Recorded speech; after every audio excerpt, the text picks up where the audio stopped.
Well, the National Football League continues to work toward fixing a culture that many say condones domestic violence. Now, during a meeting on Wednesday, league officials reportedly viewed a 2-minute video message about domestic violence, which will be shown to all league personnel.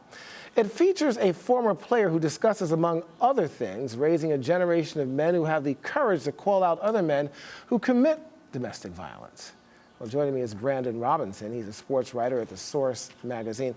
Brandon, I got to ask you, it's a 2-minute video. I don't know what's in it. I don't know if you've seen it. I guess the question is, how effective do you think this video will be in changing what some say is a culture in the NFL? I mean, it starts at the top, obviously, with the Commissioner Roger Goodell here in New York City meeting with the owners of all teams. First time that he's done that since the Ray Rice incident, and Adrian Peterson as well. I think it's a good start having Joe Ehrman, former NFL linebacker. But like you said, it's a culture. You show it to personnel, team personnel, but at the end of the day, team personnel aren't in people's homes.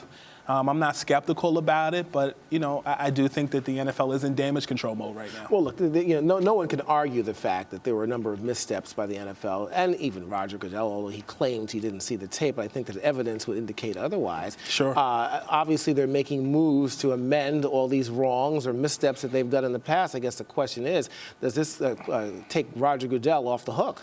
I mean, at least on paper, he's kind of off the hook. A report came out by the Associated Press yesterday that stated that 32% of NFL fans don't think that Roger Goodell should lose their job. Actually, the stats for Ray Rice are kind of worse. 43% think that he should not be allowed to play football again. So Roger Goodell is kind of easily weaseling his way out. I don't want to say weasel, but damage control is working in his favor. So I think the NFL's got an arduous task on their hands in trying to get the image back to where it was post all the domestic violence and child abuse scandals that have been on their docket these days. All right, well, you talk about Ray Rice, of course, Adrian Peterson here. The latest reports say now that the Vikings have severed their ties with him, that he will no longer be a part of that team and will come back. And I guess the issue here is, without all of the evidence still coming in, and there's a presumed guilty before you're declared innocent.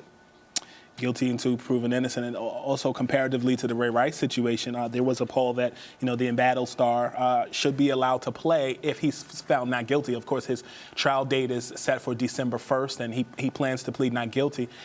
A guy that had a stellar image in Adrian Peterson, a guy that was active in community, but his image has been dwindling post an article that came out in a Minneapolis newspaper saying that there were some sex scandals with his foundation and stuff like that. So he's got a lot of housekeeping, as does Ray Rice, to kind of repair it. Look, it's difficult. Brandon, look, as far as I'm concerned, and I'm certainly the first one in the front line against domestic abuse. It's deplorable, it's disgusting.